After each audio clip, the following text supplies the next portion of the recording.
महाराष्ट्र राज्य में पदव्युत्तर वैद्यकीय पाठ्यक्रम के रेडियोलॉजी, मेडिसिन, डेंटल सर्जरी और अन्य विषयों की प्रवेश प्रक्रिया में मराठा आरक्षण लागू करने राज्य सरकार के अध्यादेश के खिलाफ खुले प्रवर्ग के विद्यार्थियों में जबरदस्त रोष देखा जा रहा है और अब आरक्षण से वंचित इन सभी विद्यार्थियों ने और उनके पालकों ने सेव मेरिट सेव नेशन नाम से एक आंदोलन शुरू किया है।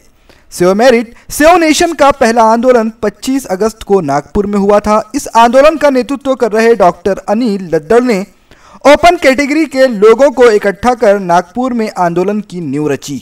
अब विधानसभा चुनाव से पहले विदर्भ में इस आंदोलन को धार देने का प्रयास रविवार 15 सितंबर को अमरावती में किया गया। शहर के बडनेरा रोड पर स्थित दशहरा मैदान से नेहरू मैदान तक सेव मेरिट सेव नेशन की महारैली निकाली गई। इस रैली में समूचे अमरावती जिले से बड़ी संख्या में लोग आए हुए थे। मेरिट आने वाले विद्यार्थियों के समर्थन में यह मोर्चा निकाला गया था।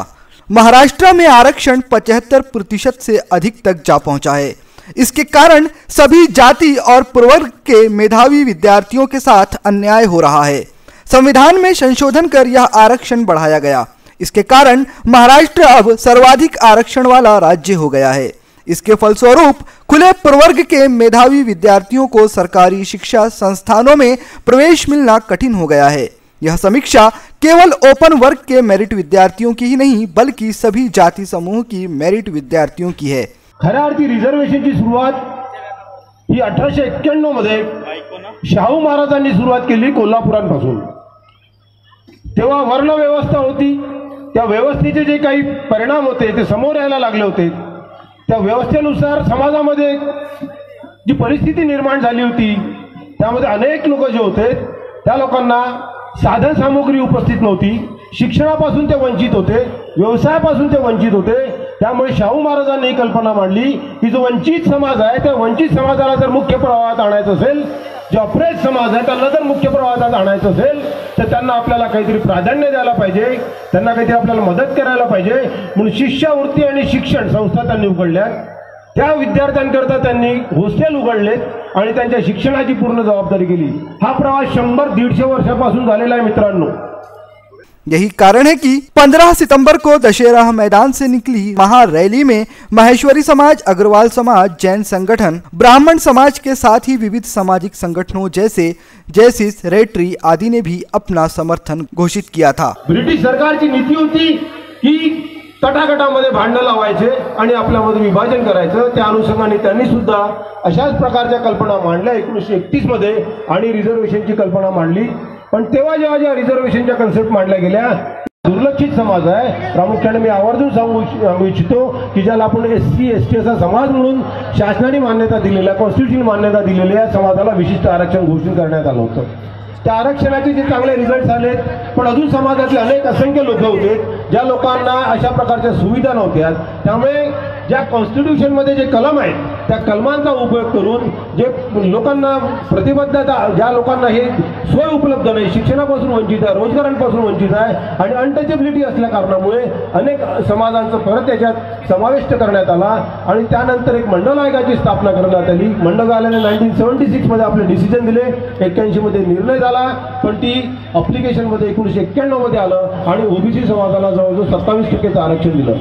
आरक्षण की स्थिति यह है कि मानो हमारा संविधान कह रहा है कि काबिल मत बनो, सरकार द्वारा घोषित आरक्षण के साथ चलो, कामयाबी झकमार कर पीछे आएगी। महाराष्ट्र सरकार ने तो सुप्रीम कोर्ट और संविधान की गाइडलाइन को तोड़ते हुए आरक्षण की सीमा जो कि 50% थी उसे सिर्फ वोट बैंक एवं राजनीति की खातिर 76% कर दिया। इसके कारण महाराष्ट्र अब देश में सर्वाधिक आरक्षण वाला राज्य हो गया है।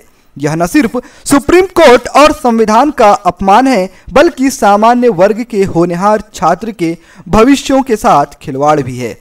इसके फलस्वरूप खुले प्रवर्ग के मेधावी विद्यार्थियों को अनेक महत्वपूर्ण सरकारी शिक्षा संस्थान में प्रवेश मिलना मुश्किल हो चुका है।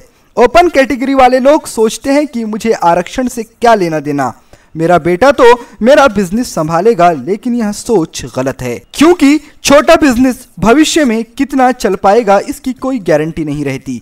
हालांकि आरक्षण का मूल कारण उन जातियों या वर्गों को समाज में आर्थिक सामाजिक रूप से आगे ले आना था जो सदियों से शोषित और प्रताड़ित थे। इस सोच में कोई कमी नहीं थी, लेकिन इसके साथ साथ जो सबसे खराब बात नजर आ रही है वह यह है कि आजादी के 50 साल बाद भी आरक्षण से बहुत कम प्रतिशत लोगों को ही लाभ हुआ है। या प्रवासामध्ये स्वातंत्र्यानंतर जवळजवळ 49% रिझर्वेशन घोषित करण्यात आलं। त्यानंतर लॅटरल रिझर्वेशन 3%, असं 51 ते 52% रिझर्वेशन मागील 70 वर्षापासून आपण बघतोय। आम्ही सगळे संयमी मंडळी आहोत, प्रतिभावंत मंडळी आहोत, ज्या लोकांनी भारताच्या पुनर्गठनासाठी, पूर्ण निर्मितीसाठी, इन्फ्रास्ट्रक्चरसाठी, रिसर्चसाठी, तज्ञ मंडळींसाठी जे काय आपलं कॉन्ट्रीब्युशन दिलंय त्यांना आता डावलून जे नवीन रिझर्वेशनची कल्पना मांडण्यात आली आहे त्याचा आम्ही धिक्कार करतोय बेसिकली। आणि ह्या रिझर्वेशनचे जेव्हा पडसाद आपल्याला समाजामध्ये जाणवायला लागले त्याचं एक फार मोठं उदाहरण म्हणून आपण आता शिक्षण प्रणालीमध्ये जे बदल झाले ते बघतोय। माननीय मुख्यमंत्री ज्या शाळेतून शिकले त्याच शाळेत, रेशीम बागेच्या शाळेतून मी सुद्धा शिकलेलो आहे। कदाचित अनेक लोकांना कल्पना असेल, त्यांनी आपले विचार बदलले, मी माझे अजूनही विचार बदललेले नाही।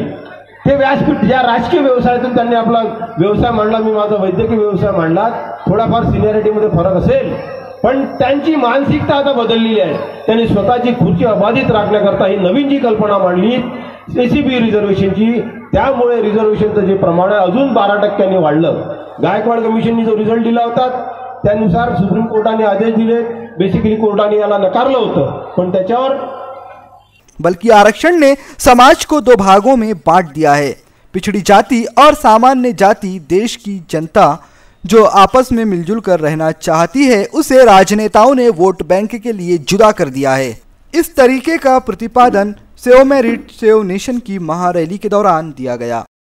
कॉन्स्टिट्यूशननी जे आपले ताकद दाखवून जे डिसिजन दिले त्यानुसार आरक्षण त्यांना परत देण्यात आलं आणि आरक्षण 16% हून 12% आणि शिक्षणामध्ये आणि नोकरीमध्ये 13% आरक्षण घोषित करण्यात आलं। असे आरक्षण होता होता जवळजवळ आरक्षण 65% पर्यंत पोहोचलं आणि मोदी साहेबांनी अजून एक आपल्यामध्ये आरक्षणाचं पिल्लू सोडलं, ते म्हणजे ईडब्ल्यूएस नावाचं आरक्षण।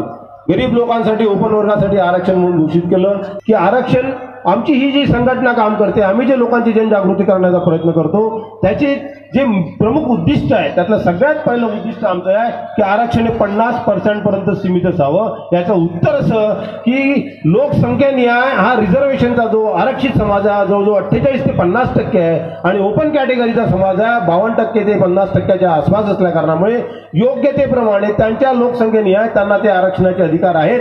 त्यामुळे 50% आरक्षण ही जी सुप्रीम कोर्टाने इंदिरा साहनीच्या केसनुसार, डिसिजननुसार जी आदेश दिले होते की 50% पेक्षा आरक्षण जाता नाही, पण या सगळ्या गोष्टींची अवहेलना करत वेगळ्या वेगळ्या व्यासपीठावर वेगळ्या वेगळ्या पक्षांनी आपलं वोट बँक मजबूत करण्याकरता या सगळ्या सुप्रीम कोर्टाच्या आदेशाची अवहेलना केलेली आहे। त्यामुळे तामिळनाडूमध्ये आरक्षण जास्त, महाराष्ट्रामध्ये, छत्तीसगडमध्ये, मध्य प्रदेशमध्ये या सगळ्या लोकांनी 50% पेक्षा जास्त आरक्षण घोषित केलं।